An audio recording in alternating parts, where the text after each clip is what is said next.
Now let's talk about parasites in life force. And I don't like to force my spiritual beliefs on y'all, but it was my spiritual beliefs that revealed to me why the vast majority of Americans are struggling with autoimmune disorders.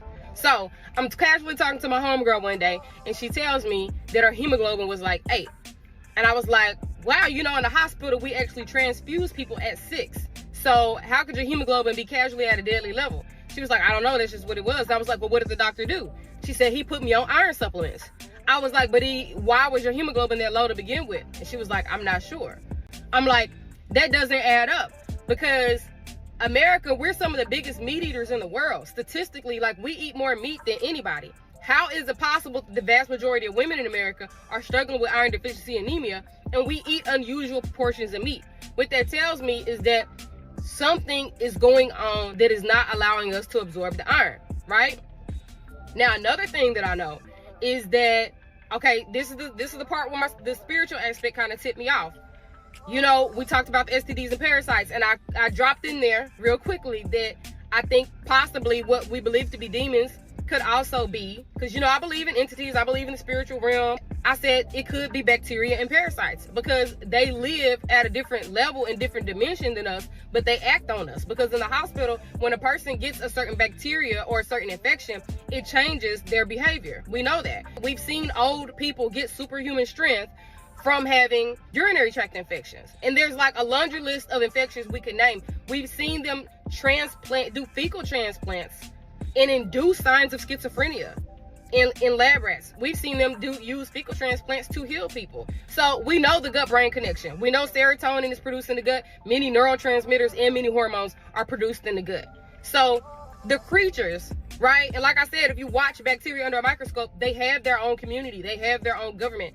They kill bacteria that don't carry the workload. Like, they have their own system. So these are living beings, living forces. And if you ever look at parasites under a microscope, they're ugly.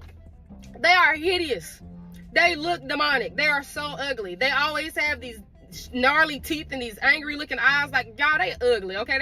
They look like Predator. Y'all remember the movie Predator? That's what most parasites look like under a microscope. A lot of them also are worms, okay?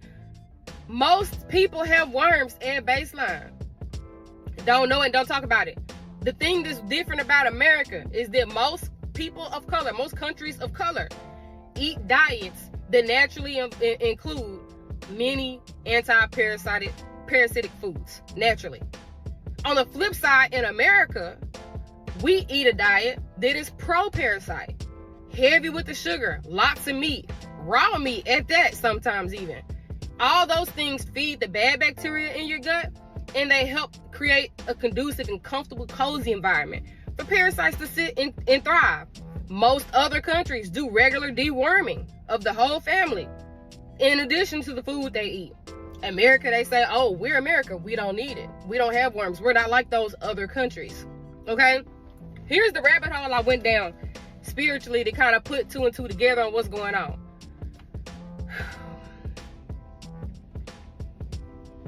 I was trying to find some proof of bacteria being a dimension, right? A particular dimension. I did find an author who says many people have agreed with that theory. The bacteria are, you got the 3rd dimension, which is, and then you got 4th dimension, which I've always believed to be time, as a structure that you can see from the 5th dimension. That would explain time travel, timeline hopping, quantum leaps. That would explain premonitions, the whole 9 yards. But the 2nd dimension was always questionable. What really is the 2nd dimension? It's theorized that could be what the bacteria is. Okay, that's why they can act on us and control us. That's why you can get a parasite or a virus and it changes your behavior. It controls you. It can make you angry. It can make you irritable. One of the number 1 signs of parasites in kids is what? They get irritable. They start having mood swings. Okay, they start misbehaving. They not acting like they self.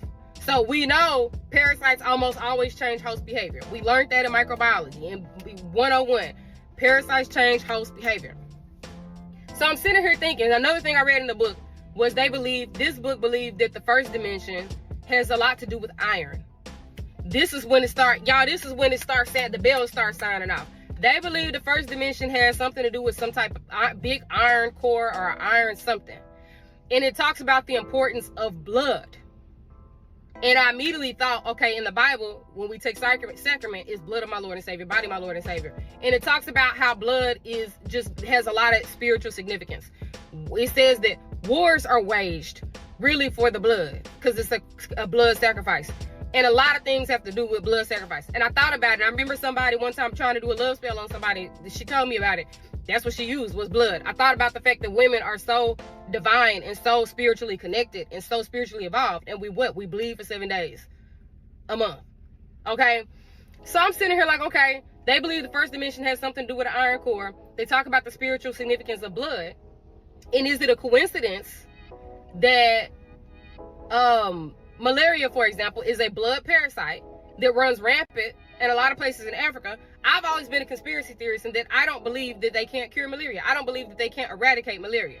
What I do know is financially, even in a small country like Ghana is a blimp on a map in Africa, right?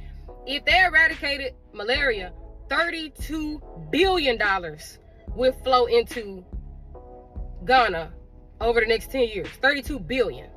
Okay? And one of my favorite quotes, hang with me, it's gonna tie back all together. One of my favorite quotes is, never take by force what you can take with deception. Now, you don't need boots on the ground stealing oil, stealing gold, stealing diamonds if you can wage biological warfare. Now, they have research for ways to eradicate malaria. They have, quote unquote, solutions for it. They're being held by who? Guess who? I'm not gonna say it on here. The Gill and Trakenda Bates Foundation. Them. And for the record, almost every research hall I went down that had to do with disease, immunity, medication, their name was on it. Okay? Their name was on it. They found it. They pretty much own biological warfare. Okay? So, I believe that they have now you wage war on a group of people, they blood. Now you look at us and how the vast majority of Americans have some form of autoimmune disorder, whether that be Sjogren's, diabetes, whether that be iron deficiency, thyroid issues. There's a laundry list of autoimmune disorders. The vast majority of us have. It's increasing annually, 5%. The number of autoimmune disorders is increasing annually, meaning we're increasingly stressed and we have an increasingly poor diet that for some reason facilitates autoimmune disorders. What is it in our diet facilitating autoimmune disorders? Okay, now you know other countries incorporate chi, which is life force, prana, if I'm saying that right. Life force, vital energy, has to do with what? Your blood. So if there's an attack on our blood and you go to the doctor and your hemoglobin is 6 and your doctor gives you iron, but he never addresses what caused your iron to be low, there's no point in, you're supposed to be out giving award-winning speeches, but you sitting in the office crunching ice all night. You're supposed to be out working $1 million ideas, but you're tired and you're asleep because your hemoglobin is 6. And you are in one of the richest countries and one of the most developed countries in the world that will not even address basic root cause illnesses. They say, here's the medication, here's some iron, go. And they never address what's actually causing your iron to be low. Because if you can attack someone's blood, then you can attack their destiny, their life force, their fate. You can make sure they never reach their potential. You can make sure they never wake up and get off the Kool-Aid. If you've ever seen the studies that they did with lab rats, by the way they change their behavior by what they feed them, they become completely helpless. They stop fighting, they stop trying, they just lay down. All their instincts just go like that based on what they feed them. Y'all don't see that here? So I did the research. Saw the clinical trials where they used rifampin versus a herb to treat SIBO. A herb beat out an antibiotic in clinical trials to treat SIBO. I went and looked. I said, how did the herb beat rifampin? Guess what? Coincidentally, all the herbs that were used as an antimicrobial were also anti-parasitic agents. They will not call them parasitic agents in the clinical trials, though. I don't know why. So people thought they were being treated only for their bacteria, and they were having their parasites treated instead. Once again, in the research study, the herbal concoction is presented as an antimicrobial to balance the good and bad gut bacteria, because bacteria in the gut can block nutrient absorption. But you know what else can block nutrient absorption? Parasites. And parasites are one of the leading causes of iron deficiency anemia. And the treatment is simple. Take anti-parasitic herbs or anti-parasitic medication. You can take it pharmaceutically or you can take it naturally. They're both just as effective. So why are we doing that? Why is that not being talked about? Why is half America walking around here sick with autoimmune disorders and a gut full of parasites, and we have all the resources in the world, but it's not being treated? Why? Why are you taking iron and feeding the parasite in your gut more iron instead of getting rid of the parasite? And you know, I put this in my ebook, and then I took it out because I felt like it was too much. I said, this is gonna overwhelm people. I'm saying too much, and I omitted it. But y'all, I have put it back in there because people need to know what they need to know. And you need to know why the supplements work. From all the things that heal us naturally. We're living an unnatural life. We have an unnatural amount of stress, anxiety, mental illness, because we have been removed from our natural element. You can't take a fish out the water and stick it in a tree and then be like, oh my God, why is it not? It's not supposed to be in the tree. Put it back in the water. You think, oh, I got a good life, I got a car, I got a nice house. Why am I sad? Because you have been removed from your environment.